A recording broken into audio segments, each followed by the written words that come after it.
One of the most useful features of Microsoft Teams for a class team is the class notebook. Every team starts with a OneNote notebook, and the type of notebook you get varies by the type of team you choose. So class team comes with a class notebook. Class notebook is actually 3 or 4 notebooks in one, and we're going to take a look at what that looks like within Teams. Now, the very first post that appears under the Posts tab is this ability to upload class materials or set up a class notebook. If you have now had a whole lot of posts here, rather than having to scroll back up to the top, if you click here, it's the exact same thing as just clicking on the class notebook tab. So when I click there, it's going to walk me through the steps to set up a class notebook for this particular class. You can use an existing notebook, which means that if you set one of these up for, say, your first period class, and you have 3 more classes with the same content, you can then create an existing one or from a previous semester or school year. But if you're watching this video, we're probably ready to just use a blank notebook. So this tells you what each of the sections does. Collaboration space is where both the teachers and the students can edit the content. It's a space that you'll occasionally go to work on something in kind of an open whiteboard together. The content library is where the teacher can upload things and they can edit, but the students cannot. So it's read-only for students. So whether that's short-term things like directions or long-term things like syllabus or copies of rubrics for assignments, that's what the content library is for. And then the student notebooks, every student gets their own notebook that they and the teacher can see and edit, but nobody can see anybody else's student notebook. So from the student view, they'll see collaboration space, content library, and their own notebook. From the teacher's view, they'll see collaboration space, content library, the teacher-only section that we'll show you how to set up in a little bit, and then all of the student notebooks all listed alphabetically. So now we're going to click Next. You may be tempted to make all kinds of sections here and encourage you to do the exact opposite. It is really, really easy after the fact to go in and add more sections and distribute them to all students. If, however, you're going the other direction and you want to delete sections, there's not an easy way to do that for everybody, so you have to go into each student's folder and delete those. So recommend that you just pick maybe 2 sections. The titles aren't so important. You can go in and edit that later pretty easily, but again, I just recommend you do 2 here. So we got handouts and class notes, and then it takes a moment for OneNote to create this notebook. Now we're doing this inside of Teams, so in a little bit we're going to point out how right now there's a ribbon for Teams right up here, and then another one's going to appear down here for the OneNote notebook.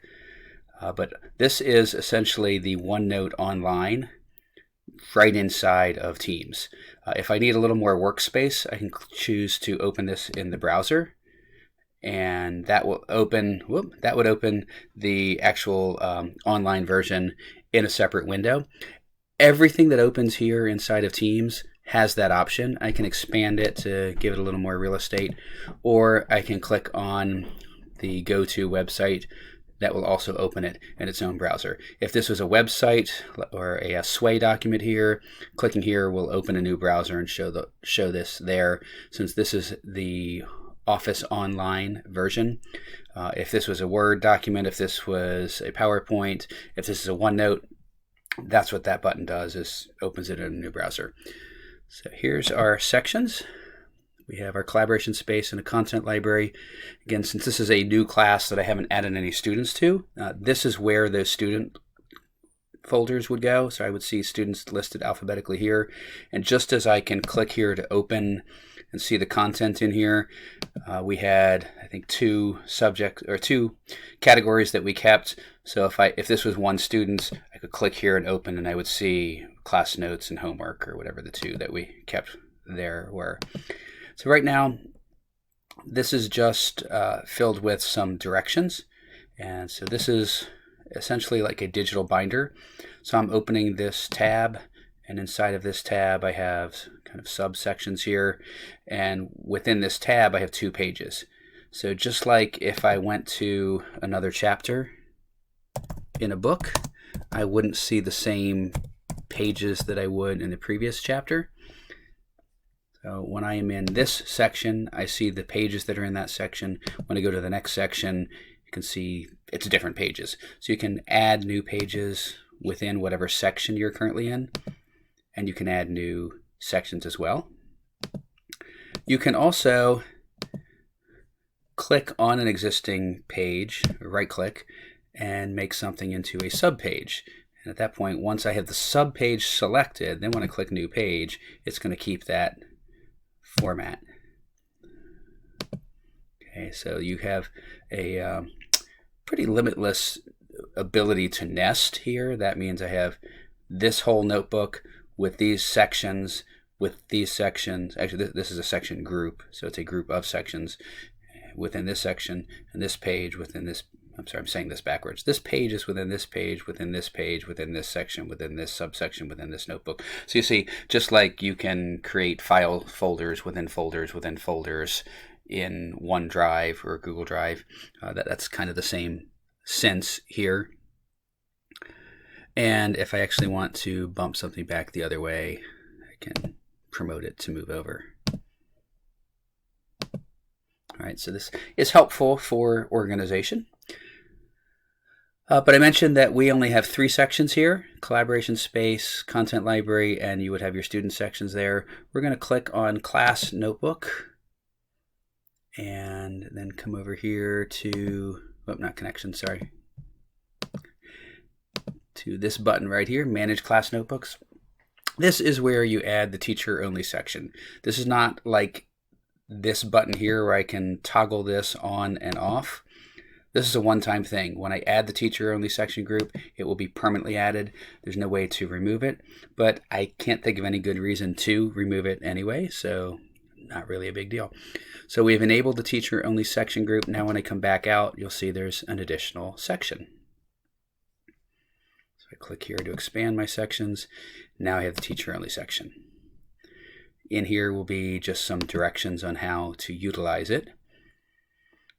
So once you begin adding content to your teacher-only section, then you have the ability to distribute that to students. So think of a teacher-only section as, at a minimum, the place that you're going to do your planning. It's your staging. So I can be in my planning period preparing materials to use for my class and just keep them in here until it's time to distribute them to my students. But that can go as extreme as I have notebooks that have an entire semester of curriculum. Like the entire curriculum for the whole course is in my teacher-only section. And when it comes time for a particular unit, a particular lesson, I just distribute from there. So if I'm on a page in my teacher-only section, and this is valid for your content library as well, except that everybody can see that one. But any page in here, when I click on Class Notebook, I can distribute that page, and I get to choose where that goes to. So since this is a class notebook, it's going to ask me which of those 2 sections I want it to go to, the class notes or the handouts section. And when I do that, it will go to each student's class notes, which shouldn't take long because I have, again, no students. Other options are to distribute to groups. Remember when we created channels in Teams, those channels persevere. So if it's a private channel, I don't have to reselect which students things are going to. If I send it to that private channel, it goes to all the students in that channel. Same thing here. You can create groups that persevere and distribute to small groups based on either a small group project, membership, or different learning styles or accessibilities. I can distribute to multiple classes at one time as well, or I can choose individual students to distribute an item to. You can also distribute new sections altogether, and the copy to content library. So if this is something that I don't need each student to have their own copy of to work on, then I'm just going to send it to the content library. So this is a little bit different than doing assignments in Teams, where when I add an attachment, it asks me whether I want to give a copy to each student that they can edit, or everybody just sees the same uneditable copy. Within OneNote, it actually puts those in different places. So all of these options will give a copy to each student that they can edit. This option is where I put something that I don't want them to edit. Okay, and OneNote Class Notebook came along before Teams. So this was the original way to distribute and collect assignments from students before Teams came along. But once you put things in your teacher-only section, if you go back out to the Assignments tab in Teams, now this is one more location that I can draw from to add materials. So when I click on Add Resources, I can now go into my class notebook, and I can choose from our collaboration space, our content library, or my teacher only section, and I can choose items from there to distribute to students here. So if I put a Word document, for example, or a PowerPoint in the teacher only section, when I add it to an assignment in Teams as a resource, I will at that point get the option to choose whether to distribute one copy to each student or just have one uneditable copy that everybody's looking at. So you can distribute Office resources like a PowerPoint, an Excel spreadsheet, or a Word document the same way as you could if this was just in the files area. Okay, so this gives you one additional place to draw from, and it gives you the added benefit of the organization system of Class Notebook.